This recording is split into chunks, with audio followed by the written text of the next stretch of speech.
IRGC commander प्रमुख इब्राहिम अजीजी का बयान सामने आया। होर्मुज स्ट्रेट पर नियंत्रण कभी नहीं छोड़ेंगे, ये उन्होंने कहा। समुद्री मार्ग के अधिकार का फैसला ईरान करेगा। होर्मुज दुश्मन से मुकाबले का हथियार है, ये भी उनकी तरफ से कहा गया है। सबसे बड़ी बात है कि इस युद्ध में फर्स्ट डे से आप देख रहे हैं कि कैसे स्ट्रेट ऑफ होर्मुज को हथियार के तौर पर ईरान इस्तेमाल कर रहा है। और अब पूर्व IRGC कमांडर के जो चीफ हैं उन्होंने भी इस बात को मान लिया है। उन्होंने कहा कि उस पर से कंट्रोल हम कभी नहीं छोड़ेंगे। अब ईरान के नए सुप्रीम लीडर मुस्तफा खामेनेई अमेरिकी इजरायली हवाई हमलों के दौरान हल्के रूप से घायल हो गए। एक सीनियर ईरानी अधिकारी के मुताबिक हमले के वक्त वो अपने परिसर में मौजूद थे। मिसाइल के धमाके की लहर से उनके पैर में हल्की चोटें आई हैं। अधिकारी अजीम इब्राहिमपुर ने कहा है कि उनकी चोट गंभीर नहीं है और बाकी किसी तरह की चोट की खबरें गलत है। उन्होंने ये भी कह दिया कि उनकी सेहत को लेकर जो अटकलें लगाई जा रही है उनका मकसद देश के भीतर फूट डालना है। ये उनकी तरफ से कहा गया कि मुस्तफा गंभीर रूप से जख्मी नहीं है, ये उन्होंने क्लियर करने की कोशिश की क्योंकि इनकी सेहत को लेकर के लगातार सवाल उठ रहे हैं। इसी बीच ईरान के राष्ट्रपति मसूद पजेश्कियान ने कहा कि देश इस समय ऊर्जा और ईंधन जैसी चीजों की कमी का सामना कर रहा है। उन्होंने ये भी कहा कि इन समस्याओं से निपटने के लिए सही योजना, जनता के सहयोग की दरकार है। उन्होंने साफ कहा कि झूठी जानकारी से हालात नहीं सुधरेंगे बल्कि लोगों का भरोसा और कमजोर होगा। वो कहते हैं कि सरकार को अपनी उपलब्धियों के साथ साथ चुनौतियों के बारे में भी लोगों को ईमानदारी से बताना चाहिए। इधर इजराइल के रक्षा मंत्री इजराइल काट्स ने कहा है कि अगर हिजबुल्लाह से जरा भी खतरा हुआ तो इजराइल की सेना पूरी ताकत के साथ कार्रवाई करेगी, भले ही अभी सीजफायर चल रहा हो।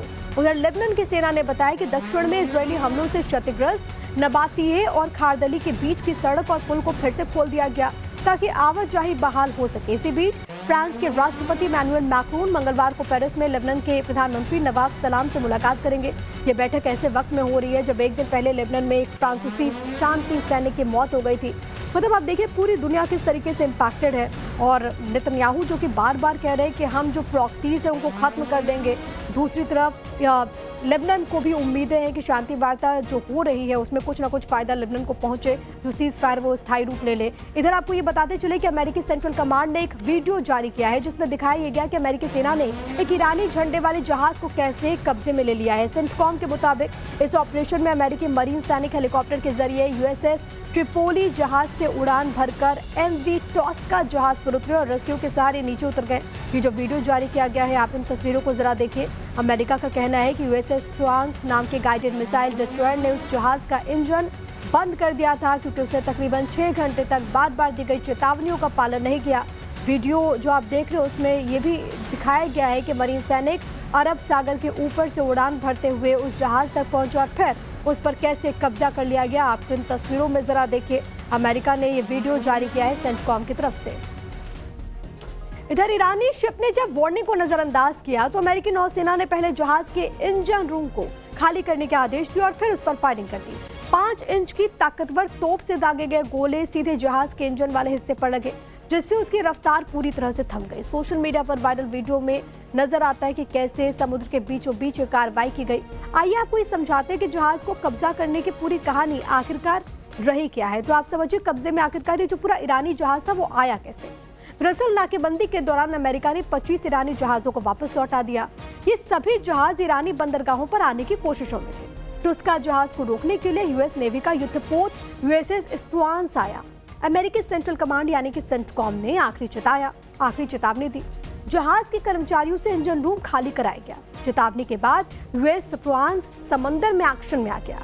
MK-45 गन से जहाज के इंजन रूम पर फायरिंग की गई। कई राउंड फायरिंग हुई और इसके बाद इंजन बंद हो गया।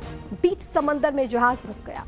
अमेरिकी मरीन कमांडोज जहाज पर चढ़ते हैं और उसे अपने कब्जे में ले लिया। तो ये पूरी कहानी इस पूरे जहाज को अपने कब्जे में लेने की रही है। तो मिडिल ईस्ट में अमेरिका, इजराइल और ईरान के बीच चल रही जंग ने सिर्फ बम और मिसाइलों तक की तबाही नहीं मचाई है बल्कि अब इसकी आंच दुनिया के सबसे अमीर देशों में से एक संयुक्त अरब अमीरात की तिजोरी तक जा पहुंची है। संयुक्त अरब अमीरात अब अमेरिका से मदद लेने की तैयारी में है। आपको बताते चले कि UAE को ईरान जंग की वजह से अर्थव्यवस्था पर असर पड़ने का डर बढ़ गया है। रिपोर्ट्स के मुताबिक दोनों देशों के बीच इस बात पर चर्चा हो रही है कि अगर हालात और बिगड़ते हैं तो अमेरिका UAE को आर्थिक सहारा भी दे सकता है। तो देखिए किस तरीके से मदद की दरकार है। मिडिल ईस्ट में युद्ध लंबा खिंचने से UAE की टेंशन अब बढ़ गई है। तेल सप्लाई रुकने से UAE को डॉलर की कमी का डर महसूस होने लगा है। इकोनॉमी को बचाने के लिए अमेरिका से मदद की मांग की गई है। यूएई के अधिकारियों ने अमेरिका को बाकायदा संकेत दिया है, अगर डॉलर की मदद नहीं मिलेगी तो युआन में तेल बेचेगा। यूएई की डिमांड ने अमेरिका की टेंशन एक तरीके से बढ़ा दी, क्योंकि तेल का जो ज्यादातर व्यापार है वो डॉलर में होता है। यूएई अगर युआन में लेन देन करेगा तो जाहिर है कि डॉलर को एक झटका लगेगा। अमेरिका ये कभी नहीं चाहेगा कि डॉलर कमजोर हो, और अब देखना होगा कि डोनाल्ड ट्रंप क्या फैसला लेते हैं।